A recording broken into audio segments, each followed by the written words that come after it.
Good morning students. अभी तक हमने पढ़ लिया है सीरीज पैरेलल, ठीक है। पैरेलल कॉम्बिनेशन आपकी लास्ट क्लास थी।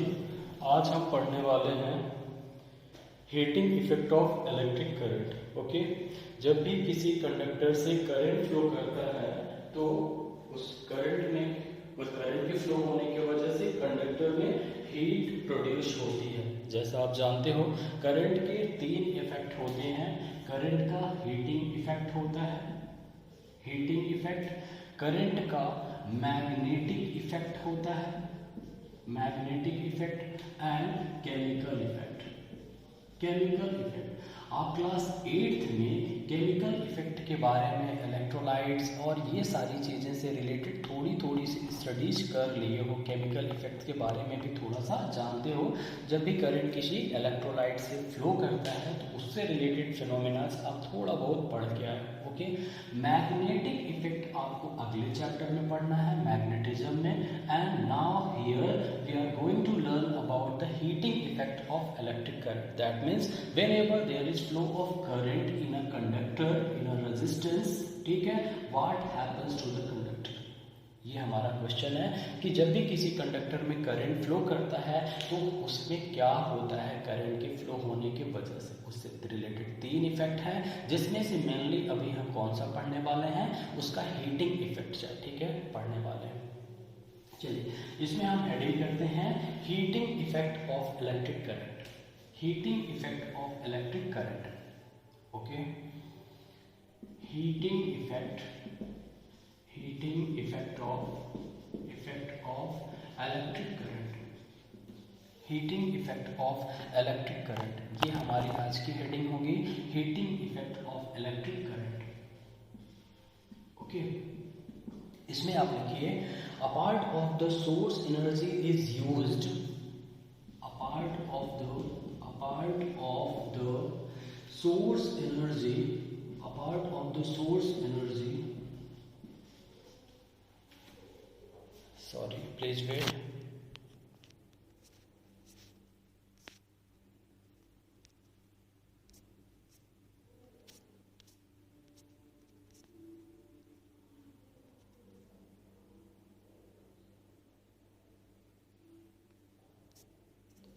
Okay, now see, a part of the source energy is used in maintaining the current. A part of the source energy is used in maintaining the current,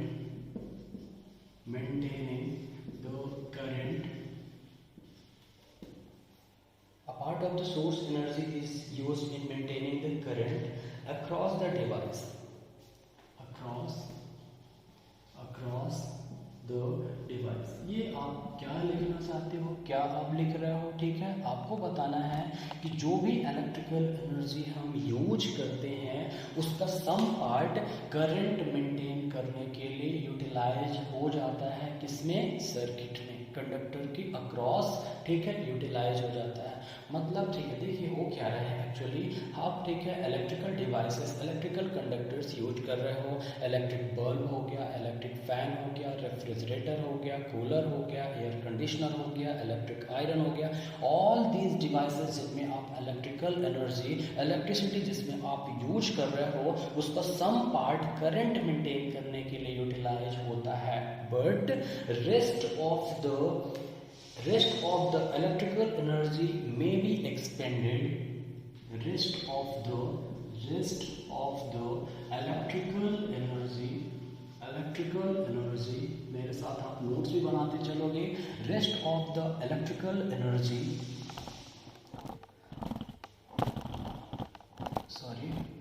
rest of the electrical energy may be dissipated, dissipate होना मतलब खर्च होना। Rest of the electrical energy may be dissipated in the form of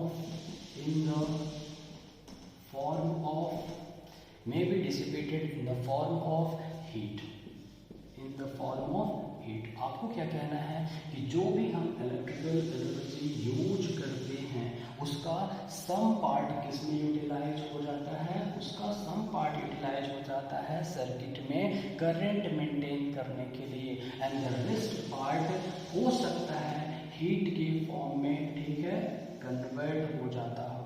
okay, मतलब आप क्या कहोगे, जब भी आप किसी कंडक्टर को, किसी इलेक्ट्रिकल डिवाइस को यूज करोगे तो आपका इलेक्ट्रिकल एनर्जी का सम पार्ट वेस्ट हो जा रहा है। दिस इज इनअवॉइडेबल, अनअवॉइडेबल, इसको आप रोक नहीं सकते हो। This is effect of current. जब भी किसी कंडक्टर में करंट फ्लो करेगा तो ऐसा होता ही है। This is unavoidable. आप चाहते हो कि जिस इलेक्ट्रिसिटी का, जिस एनर्जी का आप पे कर रहे हो हर मंथ, जो बिजली का आप बिल देते हो, उसका सारा का सारा इनपुट आउटपुट में कन्वर्ट हो जाए। इनपुट मतलब आपने जितनी, ठीक है, गवर्नमेंट से या इलेक्ट्रिसिटी डिपार्टमेंट से आपने जितनी एनर्जी खरीदी वो सारी की सारी वर्क में कन्वर्ट हो जाए। But this is not possible because this is unavoidable.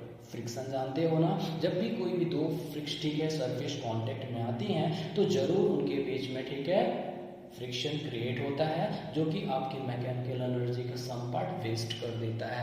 वैसे ही जब इलेक्ट्रिसिटी किसी कंडक्टर में फ्लो होता है, करंट, स्पेशली करंट की बात कर रहा है, जब भी करंट फ्लो करता है किसी कंडक्टर में से, some part of the electrical energy get dissipate in the form of heat, ठीक है, हीट के फॉर्म में वो खर्च हो जाता है, खराब हो जाता है। ओके, इसके, ठीक है, इफ द सर्किट इज, मतलब आपको हीट हो गई, ठीक है, अभी देखिए, if the circuit is purely resistive, इसका मतलब मैं आपको बता दे रहा हूँ, if the circuit is purely resistive, जैसे आप जो भी डिवाइस, जो भी कंडक्टर यूज करते हो उसमें इलेक्ट्रिकल एनर्जी आपकी किस में यूज हो जाती है, इलेक्ट्रिक फैन में, ठीक है, विंड ब्लो करता है, हवा आप, ठीक है, मिलती है आपको, सॉरी, रेफ्रिजरेटर में रखते हो तो चीज़ें ठंडी हो जाती है, एयर कंडीशनर में ठंडा होता है, इलेक्ट्रिक बल्ब से आप, ठीक है, लाइट मिलती है, ग्लो होती है आपके कमरे में। बट अगर उसमें कुछ भी ना हो, कोई भी, ठीक है, उसमें मशीनरी इस कंडक्टर में ना हो, उस कंडक्टर में कोई भी मशीनरी ना हो, उस केस में क्या होगा बेटा, सोचो। एग्जाम्पल के तौर पे मान लो इलेक्ट्रिक आयरन, ठीक है, और इलेक्ट्रिक हीटर ठंडियों के दिन में आप जो यूज करते हो, या फिर इलेक्ट्रिक हीटर खाना बनाने के लिए जो हम यूज करते हैं, उसके बारे में थोड़ा सा सोचिए। उसमें कोई मशीनरी नहीं रहती है, एक सिंपल सी वायर रहती है, कॉर्ड रहती है, जिसको स्विच ऑन करने के बाद, डिवाइस को जैसे स्विच ऑन करते हो वो रेड ग्लो होने लगती और हीट निकलती है। मतलब सारी की सारी इलेक्ट्रिकल एनर्जी जो आपने उसमें यूज करी है, सप्लाई करी है, that is getting converted into form of heat. तो जब भी कोई हम डिवाइस यूज करेंगे जिसमें कोई भी इलेक्ट्रिकल मशीनरी वहाँ पे नहीं फिट रहेगी, दूसरा कोई पर्पज नहीं है, ठीक है, फैन का पर्पज क्या है, हवा होनी वहाँ पे, ठीक है, विंड ब्लो होनी चाहिए, ठीक है, एसी का पर्पज क्या है, कमरे को ठंडा करना, रेफ्रिजरेटर का पर्पज क्या है, वो ठंडा करता है। मतलब वो ठंडा करने में उस एनर्जी को किसी न किसी फॉर्म में कुछ उसके अंदर मशीनरी है जिससे वो कन्वर्ट कर रहा है, ठीक है, किसी न किसी तरह से वो वर्क कर रहा है। बट अगर सर्किट पूरी तरह से रेजिस्टिव हो जाए, उसमें कुछ ना हो, सिंपल रेजिस्टेंस हो, तब ठीक है क्या होगा, electrical energy will get converted into heat energy. If the circuit is purely resistive, the entire electrical energy is used, purely resistive, then the entire electrical energy get converted into heat to raise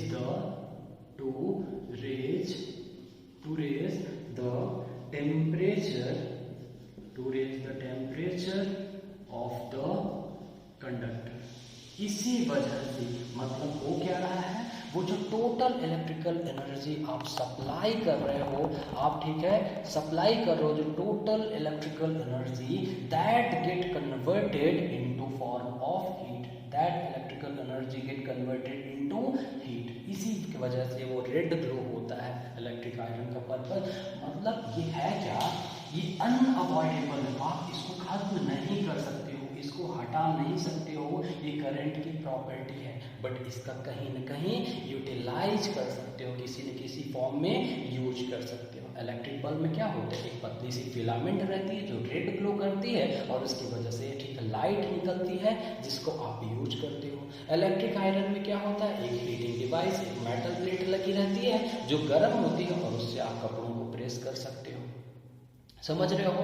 ठीक। Electric heater क्या होता है, जो ठंडियों के दिन में आप रूम हीटर यूज करते, क्या होती है, एक रॉड रहती है जिसमें सिर्फ रेजिस्टेंस है और उसके रेड ग्लो होने से पूरा का पूरा कमरा आप गर्म कर सकते हो, वहां का टेम्परेचर इंक्रीज कर सकते हो। ओके, अब ठीक है, क्वेश्चन आपका आता है, हीट जो प्रोड्यूस हो रही है किस पे डिपेंड करेगी, हीट की क्वांटिटी, हीट का मैग्नीट्यूड क्या होगा, ये हीट किस चीज पे डिपेंड करेगा, उसका मैग्नीट्यूड क्या होगा, कैसे मेजर करेंगे, क्या यूनिट यूज करेंगे, ये सारी कैलकुलेशंस हम एक छोटे सा लॉ पढ़ेंगे, that is joules law of heating. क्या है आपका, ठीक, लॉ का क्या नाम है, जूल्स लॉ ऑफ हीटिंग, और इसके हेल्प से इस प्रोड्यूस्ड हीट को हम समझने की कोशिश करेंगे, बेटर स्टडी इसकी हम कर सकेंगे। ठीक है, now your heading should be heating, Joule's law of heating. आप क्या हेडिंग करोगे, joules law of heating, Joule's law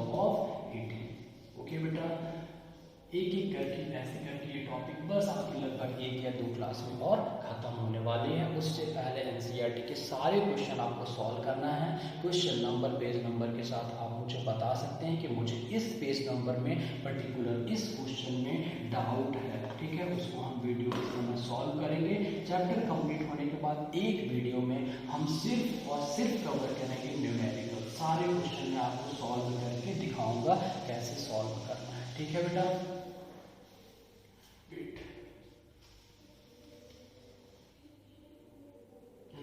सी अभी आपको क्या करना है, जूल्स लॉ हीटिंग में सबसे पहले आप मानिए आपके पास एक, ठीक है, कंडक्टर है, consider a current I flowing through a resistor R. आप लिखिए, इसका पूरा डेरिवेशन, डेफिनेशन सब कुछ कवर करेंगे। Consider current, current I flowing through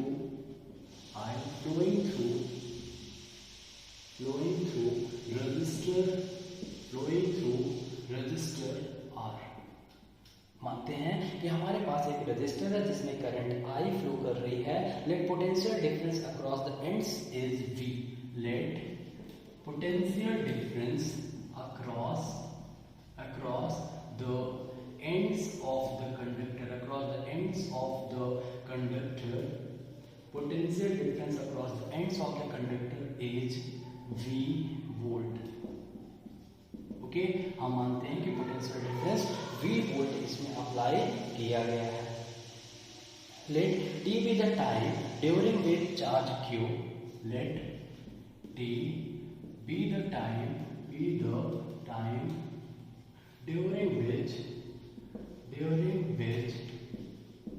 during which charge Q flows in the conductor। ये पूरा स्टेटमेंट आप बना लीजिए। मान लेते हैं हमारे पास एक रेजिस्टर R है जिसमें करंट I फ्लो कर रहा है। ठीक है, करंट फ्लो होना मतलब चार्ज फ्लो होना ना, एक किसी भी क्रॉस सेक्शन से, ये सारी चीजें हम पढ़ चुके हुए हैं, देख चुके हुए हैं। तो हम मान के चल रहे हैं कि हमारे पास एक रेजिस्टर R है जिसमें करंट I फ्लो कर रहा है, चार्ज Q टाइम T में फ्लो करता है कंडक्टर के, ठीक है, किसी भी क्रॉस सेक्शन। इतना हम मानते हैं। ठीक है, चलिए अभी लिखते हैं the work done to move the charge. ठीक, W इज इक्वल टू क्या होता है, V इंटू Q। पोटेंशियल वाले फॉर्मूले में आप ये सीख चुके हो, work done to move a charge is equal to potential into the charge. ये फॉर्मूला आप लगाइए यहाँ पे। Therefore source must supply current I flow, मतलब चार्ज ठीक है Q फ्लो को, उस चार्ज को फ्लो करने में वर्क डन, ठीक है, कितना करना पड़ा, V इंटू Q। मतलब this amount of energy should be supplied by the source. नहीं समझ रहे हो? अगर आपको ये वर्क करना है, वर्क कौन है? वहाँ पे सेल होगा, बैटरी होगा, कुछ भी कनेक्ट करोगे, मेन सप्लाई होगा, तो सेल, बैटरी या फिर मेन सप्लाई, दैट मीन्स किसकी बात कर रहे हैं? सोर्स वोल्टेज को इतनी एनर्जी प्रोवाइड करनी पड़ेगी। Therefore source must supply energy equal to V into Q to move the charge। Charge को फ्लो करवाने के लिए सोर्स को V into Q के बराबर एनर्जी सप्लाई करना पड़ेगा। Therefore energy is equal to क्या लिखेंगे? V into Q। क्या लिखेंगे? एनर्जी इज इक्वल टू हम क्या लिख लेंगे? V into Q। ना आप क्या जानते हो? ठीक है, आप क्या जानते हो? पावर इज इक्वल टू क्या होता है? पावर P से रिप्रेजेंट करते हो। पावर इज इक्वल टू क्या होता है? एनर्जी डिसिपेटेड, एनर्जी खर्च, या वर्क डन अपॉन में टाइम। क्या है वर्क डन की value? V Q upon T। V Q upon में T है। ओके, V Q अपॉन में T। ओके, देखिए यहाँ पे पावर का फॉर्मूला आप क्या बनाओगे? V into Q upon T। आप याद करिए Q अपॉन T क्या होता है बेटा? I is equal to Q upon T। I is equal to Q upon T। So you will write here I। Okay, this is formula for electrical power, that means potential into current। Electrical power का क्या हो गया formula? Potential into electric current. ये हो गया formula electric power का, मतलब वहां पे पावर ठीक है क्या होना चाहिए? सोर्स का V इंटू I के बराबर। इसके बाद आप यहाँ पे लिख सकते हैं, आगे लिखिए आप यहाँ पे, source would supply energy, therefore energy supplied by the source is equal to क्या लिखोगे?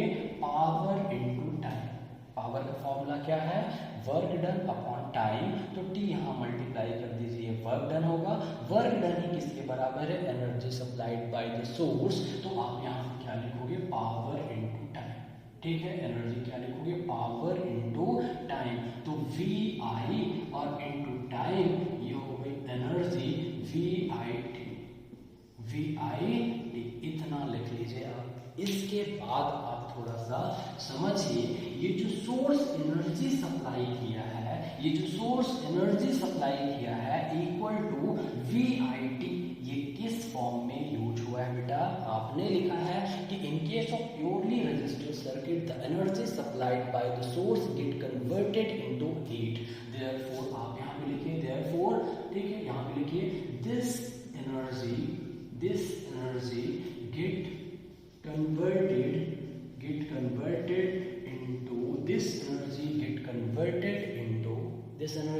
get converted into heat to raise the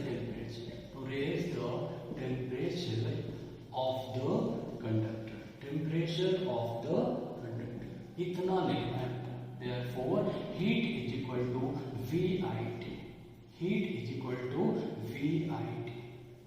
Okay, this is called H is equal to VIT। Okay, now अच्छे से देख लीजिए, heat का हम और formula भी बना सकते हैं। IT को एज इट इज रहने दो और V के प्लेस में लिख लो IR according to Ohm's law. ठीक है, यहाँ पे लिख देना since V is equal to IR लिख सकते हो, और अकॉर्डिंग टू ओम्स लॉ हम यहाँ पे रिप्लेस कर सकते हैं V को IR से। Then heat is equal to I square RT। This is the Joule's law, mathematical expression of Joule's law। This is called Joule's law। क्या है ये expression H is equal to I square RT is called Joule's law of heating। ठीक है, कि कभी भी किसी भी कंडक्टर में जब करंट फ्लो करता है तो उसमें हीट प्रोड्यूस होती है, और उस हीट की न्यूमेरिकल वैल्यू कितनी होती है? Square of the current into resistance of the conductor into time for which the conductor is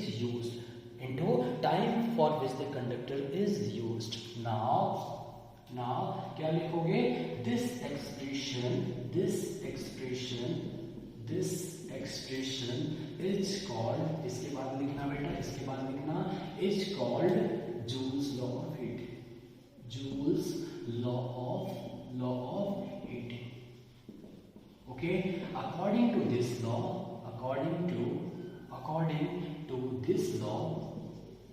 according to this law, first point लिखो, heat produced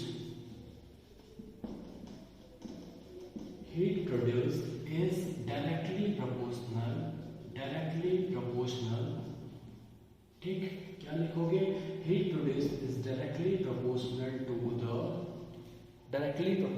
the square of the current, square of the current. दूसरा, heat produced is proportional to, या directly proportional लिख दो, directly proportional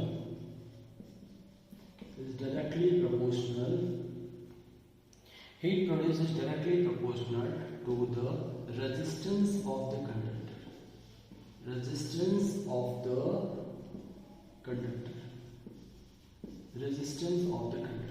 third point लिखना है, third point क्या लिखोगे, ठीक, heat produced is directly proportional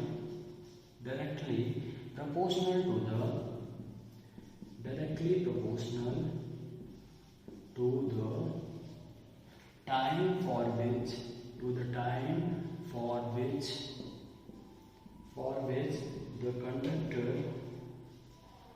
for which the current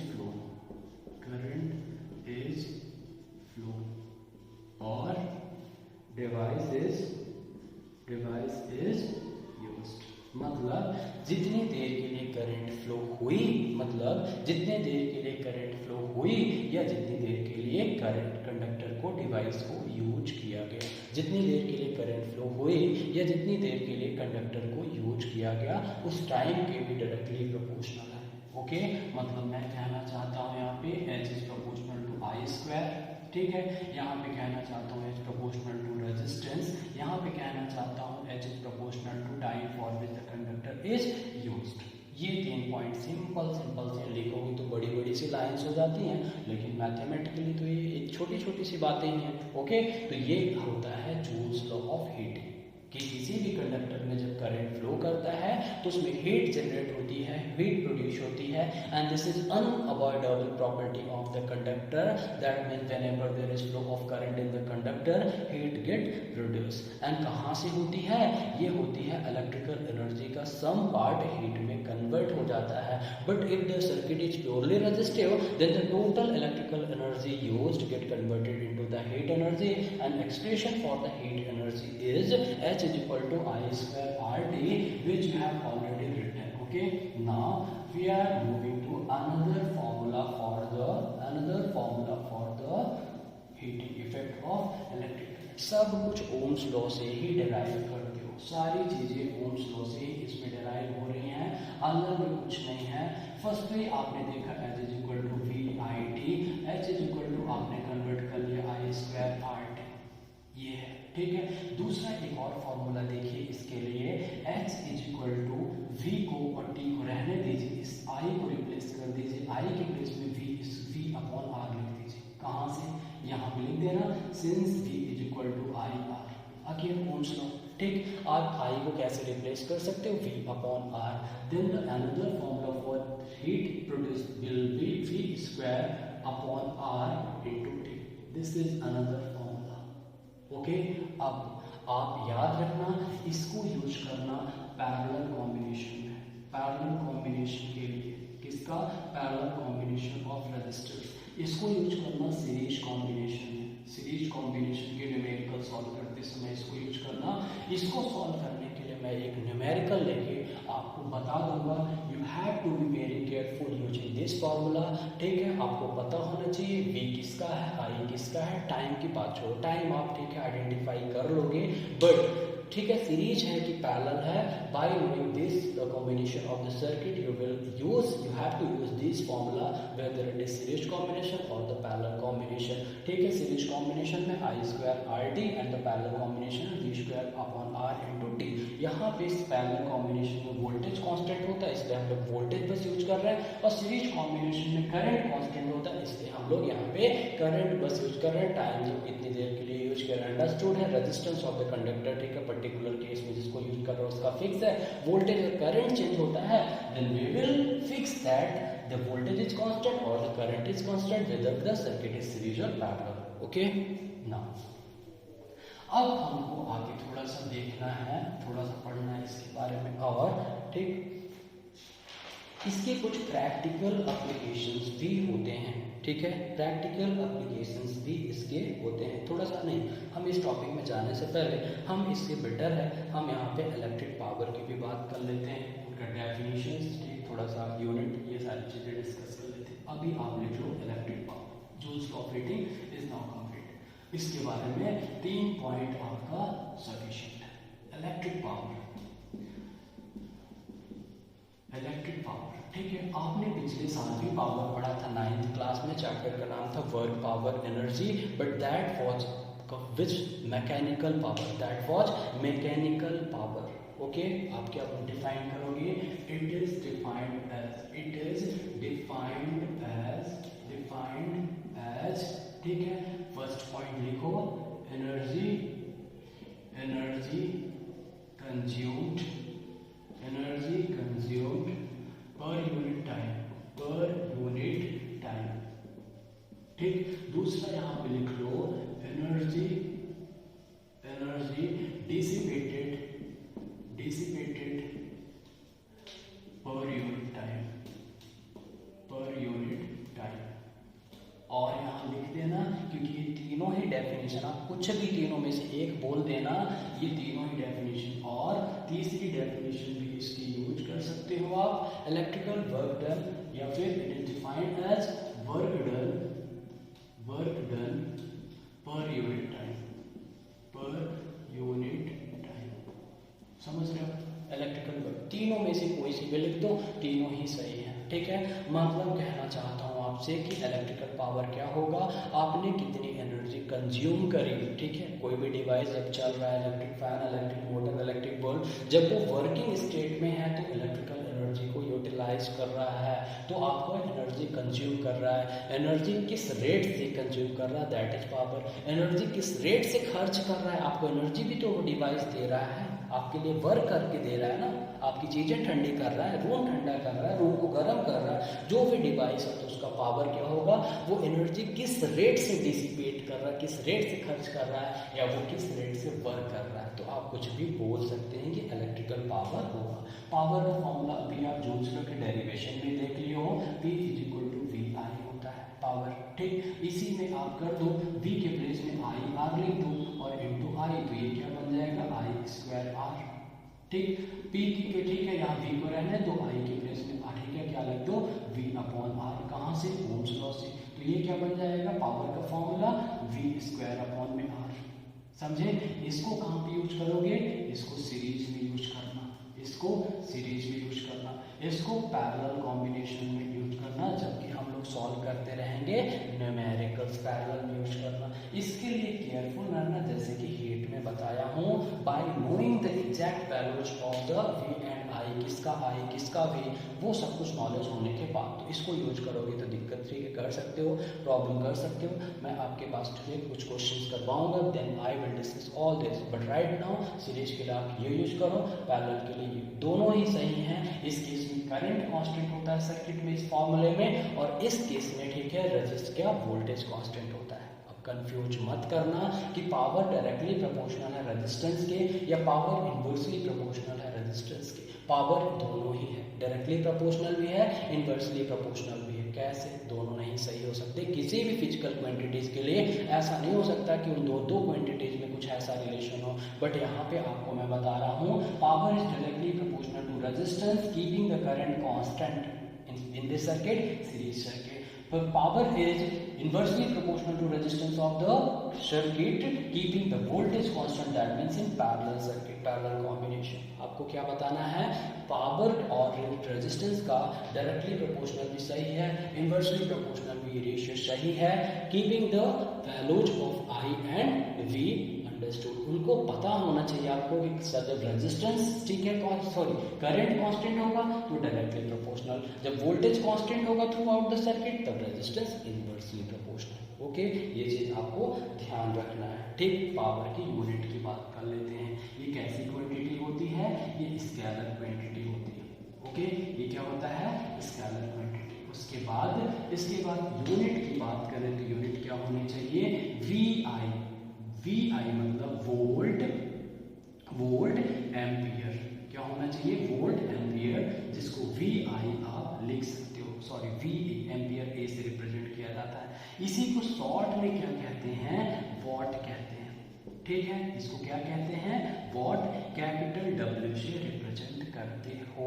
okay, पिछले साल भी ऐसा आपको मिला होगा, जूल पर सेकेंड को वॉट कहते थे। क्या कहते थे, जूल पर सेकेंड को एनर्जी और वर्क डन अपॉन टाइम को क्या कहते थे, वॉट। तो मतलब ठीक है, आप कहना क्या चाहते हो, जूल से joule per second is called watt. वैसे volt ampere is here referred as watt. ठीक है, डब्ल्यू कैपिटल डब्ल्यू इसको डिनोट करोगे, WATT, ठीक है, इसका स्पेलिंग वॉट का लिखोगे। ये क्या है, यूनिट ऑफ इलेक्ट्रिकल पावर। अभी हम जल्दी से डिफाइन कर लेते हैं 1 वॉट। व्हाट इज 1 वॉट, ठीक है। What is the meaning of saying that the power, electrical power of a given device is 1 watt? किसी भी डिवाइस का, किसी भी इलेक्ट्रिकल अप्लायंस का पावर 1 वॉट है, इसका मतलब क्या है, आपसे पूछेंगे डिफाइन 1 वॉट। ठीक, तो आप क्या लिखोगे बेटा, आप डेफिनेशन लिखोगे 1 वॉट की। ठीक है, 1 वॉट आप डिफाइन करो। It is the power consumed by a device. It is power of an electrical agent. It is the power of an electrical agent that carries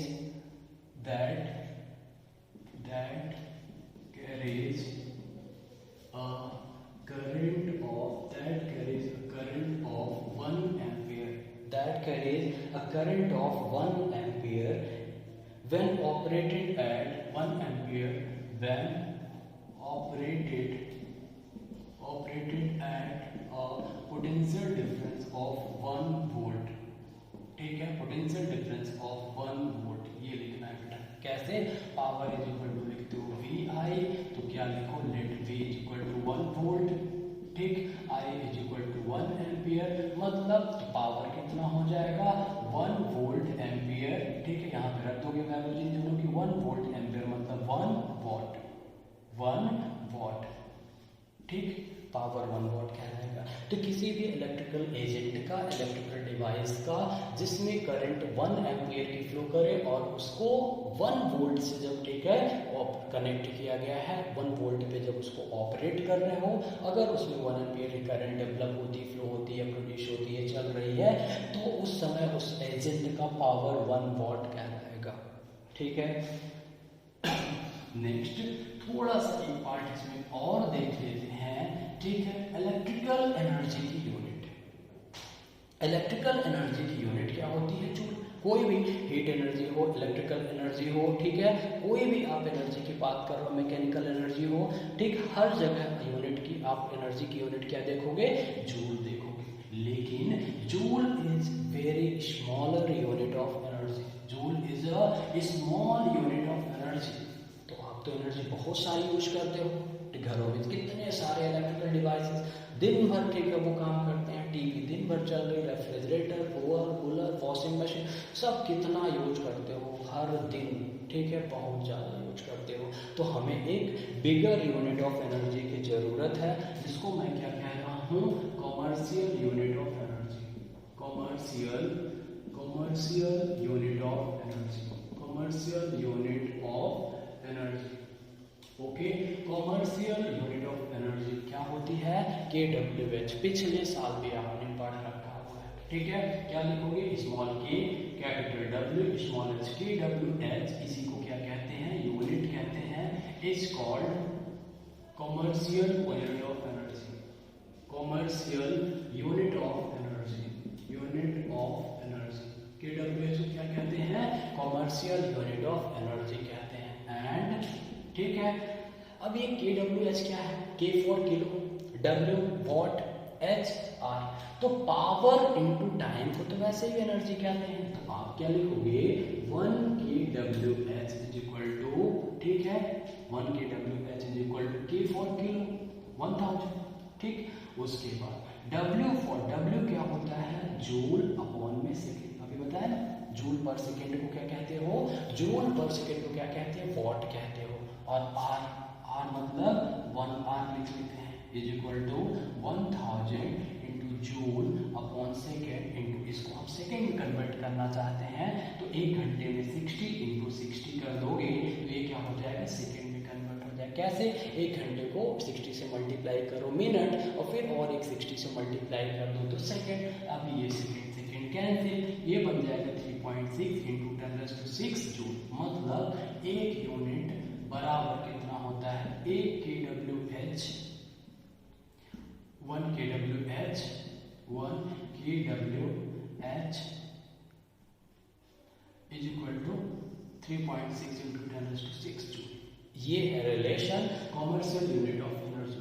this means joule of energy is called 1 kilowatt hour और 1 unit. यही होता है unit. जो घरों में आपकी बिजली का बिल आता है, आपके जो घरों में बिजली का बिल आता है उसमें आप क्या लिखते हो, kWh लिखते हो ना, यूनिट बोलते हो, 10 यूनिट आया, 50 यूनिट आया, 100 यूनिट आया, 1000 यूनिट आया। ओके, ये आपका यहाँ पे इतना पार्ट कवर करना है, ठीक है। चलिए, अब आपकी अगली हेडिंग में आपको कल कराऊंगा अगले क्लास में practical application of joules law of heating. अभी मैंने आपको बताया कि ये अनअवॉइडेबल है, मतलब ये आप हटा नहीं सकते हो कि जब भी करंट किसी कंडक्टर से फ्लो करेगा तो उसमें हीट प्रोड्यूस होगी, बिल्कुल नहीं हटा सकते हो आप चाह के। तो इसका कुछ यूज भी किया गया है, इसकी कुछ प्रैक्टिकल एप्लीकेशंस भी हैं, तो वो आप वो एनसीईआरटी बुक से आप रीड कर सकते हो, उसका पीडीएफ भी ठीक है ग्रुप में है, वहाँ से आप रीड कर सकते हो। अगर आपके पास बुक है उसको पढ़ लो, 2-3 चीज़ें खास इसमें हैं, ठीक है, उसको हम कवर करके ये चैप्टर कर लेंगे। Now you are asked to solve every question of this chapter, NCERT reference, जो कुछ भी है, जो भी प्रॉब्लम है from any book, from internet, जो भी आपके डाउट है, यू कैन आस्क मी।